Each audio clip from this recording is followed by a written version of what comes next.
স্বাগত দীপ্ত সংবাদে আপনাদের সাথে আছে আমি তৌসিয়া ইসলাম। শুরুতেই জানাবো সংবাদ শিরোনাম।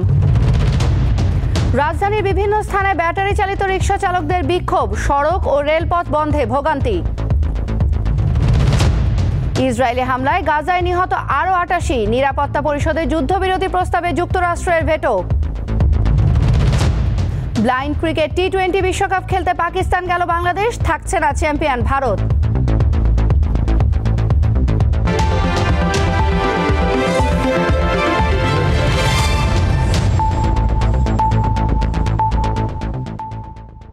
রাজধানীর মহাখালীতে সড়ক ও রেলপথ অবরোধ করেছে ব্যাটারি চালিত রিকশার চালকেরা।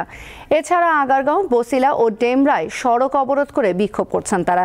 ব্যাটারি চালিত রিকশার চালকদের দাবি, সড়কে তাদের রিকশা চালানোর অনুমতি দিতে হবে। রাস্তা অবরোধের কারণে এসব এলাকায় যানজট তৈরি হয়েছে। মহাখালীতে রেলপথ অবরোধ করার কারণে ঢাকার সাথে সব রুটে ট্রেন চলাচল বন্ধ রয়েছে। মঙ্গলবার ঢাকা মহানগর এলাকায় 3 দিনের মধ্যে ব্যাটারি চালিত রিকশা বন্ধের নির্দেশ দেয় হাইকোর্ট। স্বরাষ্ট্র সচিব, স্থানীয় সরকার সচিব, আইজিপি, ঢাকা মহানগর পুলিশ কমিশনার, ঢাকার 2 সিটি কর্পোরেশন কর্তৃপক্ষ সহ সংশ্লিষ্টদের আদালতের এ আদেশ বাস্তবায়ন করতে বলা হয়েছে। এর প্রতিবাদে রাস্তায় নেমেছে রিকশা চালকরা।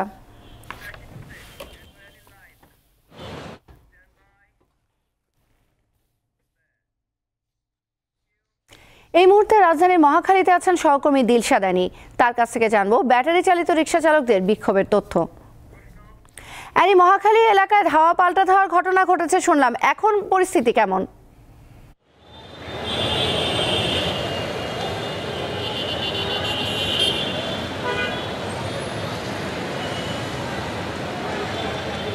তৌসি, আপনি যেটি বলছিলেন যে আজকে কিন্তু সকাল থেকে রাজধানী ঢাকার বিভিন্ন মোড়েই কিন্তু ব্যাটারি চালিত অটোরিকশার যারা চালক আছেন তারা কিন্তু রাস্তায় নেমেছেন। হাইকোর্টের যে নিষেধাজ্ঞা রয়েছে যে মেইন রোডে রিকশা উঠতে পারবে না ব্যাটারি চালিত রিকশাগুলো, সেই প্রতিবাদেই কিন্তু মূলত রিকশা চালকরা রাস্তায় নেমেছেন। তো মহাখালীতে যে আপনাদের দেখাতে চাই যে এখানে কিন্তু বিপুল সংখ্যক সেনাবাহিনীর সদস্য যারা আছে তাদেরকে মোতায়েন করা হয়েছে। তাদের পাশাপাশি কিন্তু এপিবিএনের সদস্য যারা আছেন তারাও মোতায়েন রয়েছেন, পুলিশের টিমগুলোও রয়েছে আমরা দেখতে পাচ্ছি। আর আরেকটা বিষয় আপনাদেরকে জানিয়ে রাখতে চাই যে ধাওয়া পাল্টা ধাওয়ার কথা যেটি বলেছেন সেটি দুপুরের দিকে ঘটেছে। সে সময় কিন্তু সেনাবাহিনীর সদস্য যারা আছেন তারা কিন্তু এখানে ছিলেন না।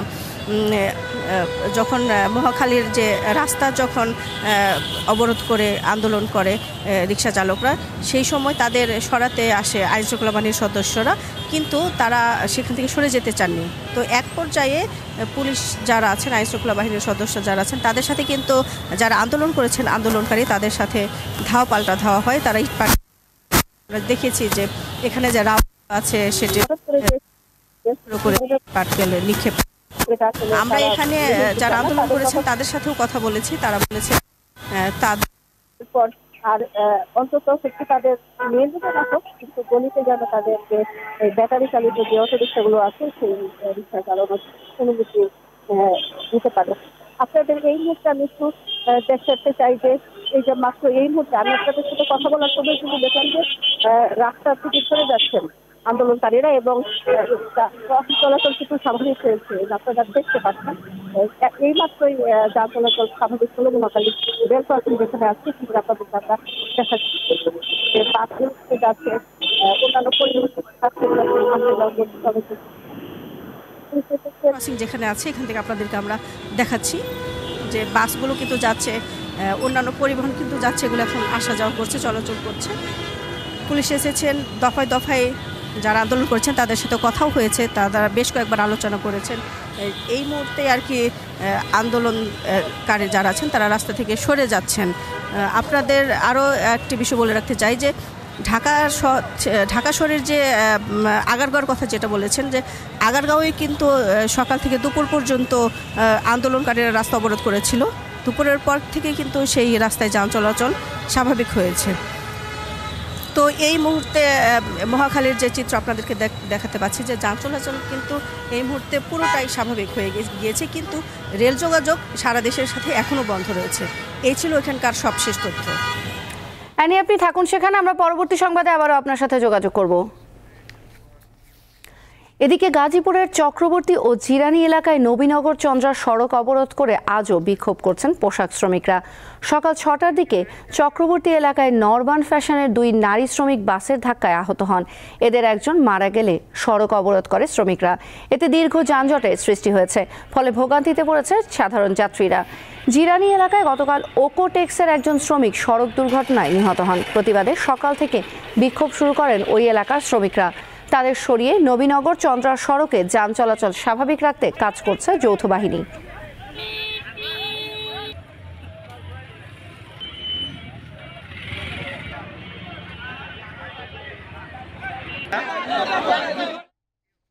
সহকর্মী নিহতের প্রতিবাদে নবীনগর চন্দ্রা সড়ক অবরোধ করে বিক্ষোভ করেছে পোশাক শ্রমিকরা। এতে সড়কে তীব্র যানজট সৃষ্টি হয়েছে। সেখানে আছেন সহকর্মী এম.এ. হালিম, সরাসরি যোগ দিচ্ছেন তিনি। হালিম, নবীনগর চন্দ্রা সড়কের এই মুহূর্তের অবস্থা কি? আর শ্রমিকরা কি এখনো সড়কে আছেন?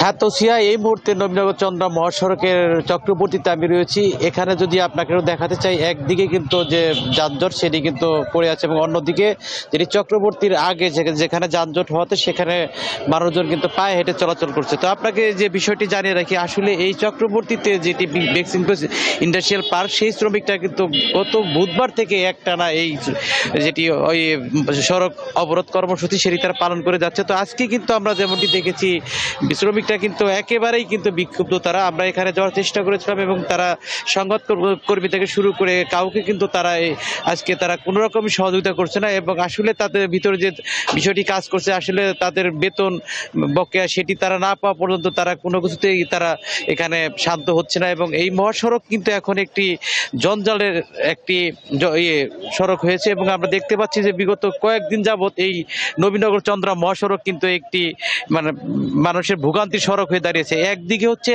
আপনার এখানে এলিভেটেড এক্সপ্রেসওয়ের কাজ হচ্ছে, সেখানে রাস্তা শুরু হয়ে গেছে, যেটি স্বাভাবিকভাবে যানজট পড়ে। তারপরে কিন্তু এই সড়কে যেটি অবরোধ, সব মিলে কিন্তু এই সড়কে যারা চলাচল করে তারা প্রতিদিনই কিন্তু ভোগান্তির মধ্যে পড়েছে। তো আপনি দেখতে পাচ্ছেন এখানে যারা শিক্ষার্থী থেকে শুরু করে যারা এখানে কর্মজীবী মানুষ, তারা কিন্তু কেউ 3 হুইলারে, কেউ অটো রিক্সায় তারা চলাচল করছে এবং তারা অনেকটাই হতাশ। আসলে এই যে বকেয়া বেতন বা এই শ্রমিক নিহতের ঘটনা, এই মহাসড়ক অবরোধ হওয়াটাই, এটা কিন্তু তারা প্রতিদিনই তারা এই ভোগান্তিতে পড়ছেন এবং তারা এটা মেনে নিতে পারছে না। আসলে এই উত্তরবঙ্গগামীর যে সড়কটি, এটি কিন্তু একটি ব্যস্ততম মহাসড়ক। সেই মহাসড়কে কিন্তু প্রতিদিনই কিন্তু লক্ষ লক্ষ মানুষ এখানে যাতায়াত করে, তারা কিন্তু এখানে ভোগান্তিতে পড়ছে এবং অনেকে কিন্তু এই যে মহাসড়কের যে ভোগান্তি সেটি এড়িয়ে চলার জন্য কিন্তু নবীনগর থেকে ধামরাই এবং যেটি চন্দ্রা হয়ে কিন্তু অনেকে ঢাকা যাচ্ছে এবং যার কারণে আমরা দেখতে পাচ্ছি যে দীর্ঘ যে যানজটটি সেটি অনেকটাই কম। তবে এখানে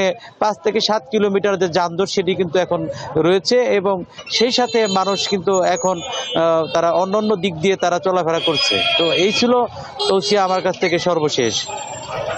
সাভার থেকে জানাচ্ছিলেন সহকর্মী এম.এ. হালিম।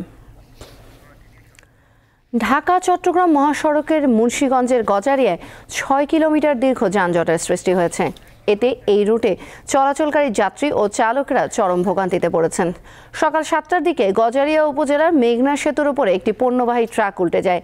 এতে যানজটের সৃষ্টি হয়, যা পরবর্তীতে মহাসড়কটির গজারিয়া অংশের 6 কিলোমিটার এলাকা জুড়ে ছড়িয়ে পড়ে। এ বিষয়ে ভবেরচর হাইওয়ে পুলিশ ফাঁড়ির ইনচার্জ হুমায়ুন কবির জানান, উল্টে যাওয়া ট্রাক থেকে মালামাল না সরানো পর্যন্ত ট্রাকটি রাস্তা থেকে সরানো যাচ্ছে না।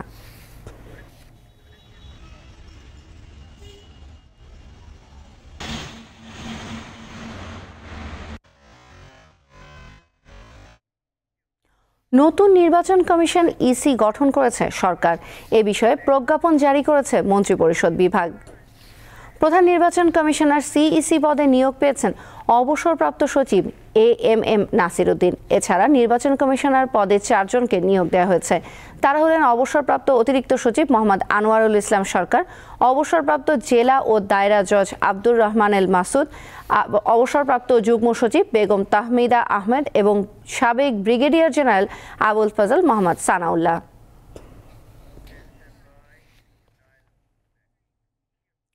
তত্ত্বাবধায়ক সরকার ব্যবস্থা চালু, স্থানীয় নির্বাচন এই সরকারের অধীনে করা যায় কিনা তা ভাবা এবং আগের কমিশনগুলোর নির্বাচনী অপরাধের শাস্তির সুপারিশ করতে পরামর্শ দিয়েছেন সংবাদপত্রের সম্পাদকরা। বৃহস্পতিবার সকালে রাজধানীর আগারগাঁওয়ে নির্বাচন ভবনে সংস্কার কমিশনের মত বিনিময়ে তারা এসব পরামর্শ দিয়েছেন। রাষ্ট্র মেরামতের জন্য অন্তর্বর্তী সরকার যে কটি কমিশন গঠন করেছে এর মধ্যে নির্বাচন ব্যবস্থা অন্যতম। এরই মধ্যে সাবেক প্রধান নির্বাচন কমিশনার সহ বিভিন্ন শ্রেণী পেশার মানুষের সঙ্গে মত বিনিময়ে বিভিন্ন পরামর্শ পেয়েছে কমিশন। রাজনৈতিক দলগুলোকেও তাদের পরামর্শ দিতে চিঠি দিয়েছে সংস্কার কমিশন। নির্বাচনের অংশীজনদের পরামর্শ নিয়ে 90 দিনের মধ্যে সরকারকে চূড়ান্ত সুপারিশ জমা দেওয়ার কথা রয়েছে। ভুটান বাংলাদেশে বিদ্যুৎ রপ্তানি করার প্রস্তাব দিয়েছে বলে জানিয়েছেন বিএনপির স্থায়ী কমিটির সদস্য আমির খসরু মাহমুদ চৌধুরী। তিনি বলেন, আগামীতে ভুটানের সঙ্গে বাণিজ্যিক সম্পর্ক আরও বড় পরিসরে নিয়ে যাওয়ার পরিকল্পনা রয়েছে। বৃহস্পতিবার রাজধানীর গুলশানে ভুটানের রাষ্ট্রদূত রিনচেন কুয়েনসিলের সঙ্গে বৈঠক শেষে তিনি এসব কথা বলেন। এর আগে বিএনপি মহাসচিব মির্জা ফখরুল ইসলাম আলমগীরের নেতৃত্বে বৈঠক অনুষ্ঠিত হয়। বৈঠক শেষে সাংবাদিকদের আমির খসরু মাহমুদ চৌধুরী বলেন, সার্ককে কিভাবে আরও কার্যকর করা যায় সে বিষয়ে আলোচনা হয়েছে। সংবাদ সম্মেলনে উপস্থিত ছিলেন বিএনপির সাংগঠনিক সম্পাদক শামা আবেদ।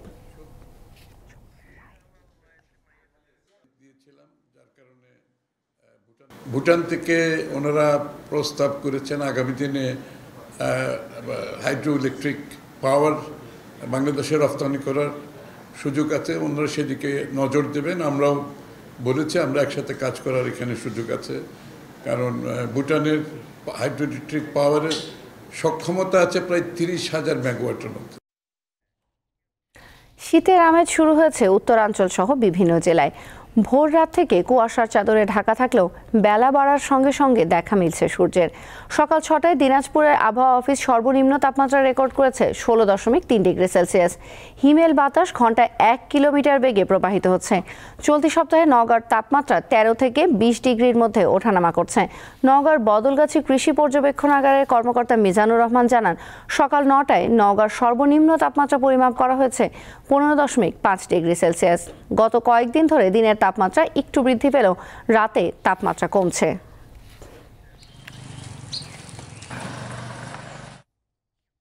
দেশের বাইরের খবর।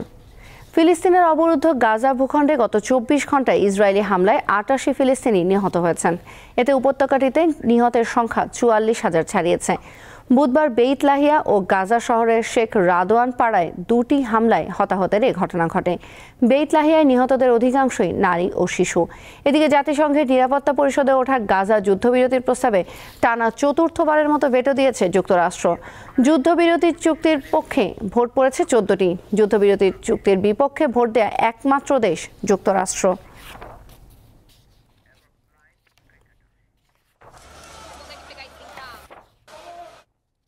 খেলার খবর। ব্লাইন্ড ক্রিকেট টি-20 বিশ্বকাপ খেলতে পাকিস্তান গেছে বাংলাদেশ দল। মোট 22 জনের স্কোয়াড ঢাকা ছাড়ে দুপুর 1:40 15 জন ব্লাইন্ড ক্রিকেটারের সাথে রয়েছেন একজন কোচ ও বাকি 6 জন কর্মকর্তা। আগামী 23 নভেম্বর পাকিস্তানে শুরু হবে ব্লাইন্ড ক্রিকেট টি-20 বিশ্বকাপ। কূটনৈতিক সমস্যার কারণে এবারের আসর থেকে নাম প্রত্যাহার করেছে গতবারের চ্যাম্পিয়ন ভারত। ফলে ডিফেন্ডিং চ্যাম্পিয়ন হিসেবে বাংলাদেশের পাশাপাশি অংশ নিচ্ছে পাকিস্তান, শ্রীলঙ্কা, আফগানিস্তান, নেপাল ও সাউথ আফ্রিকা।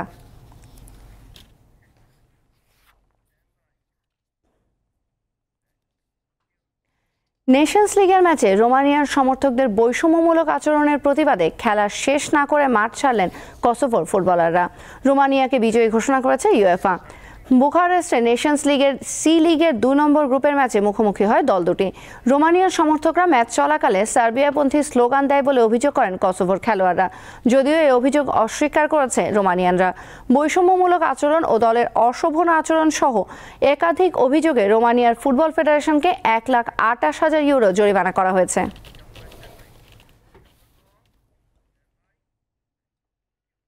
শেষ করব দীপ্ত সংবাদ। যাবার আগে সংবাদ শিরোনামগুলো জানাবো আরও একবার। রাজধানীর বিভিন্ন স্থানে ব্যাটারি চালিত রিকশা চালকদের বিক্ষোভ, সড়ক ও রেলপথ বন্ধে ভোগান্তি। ইসরায়েলি হামলায় গাজায় নিহত আরও 88। নিরাপত্তা পরিষদে যুদ্ধবিরতি প্রস্তাবে যুক্তরাষ্ট্রের ভেটো। ব্লাইন্ড ক্রিকেট টি-20 বিশ্বকাপ খেলতে পাকিস্তান গেল বাংলাদেশ, থাকছে না চ্যাম্পিয়ন ভারত।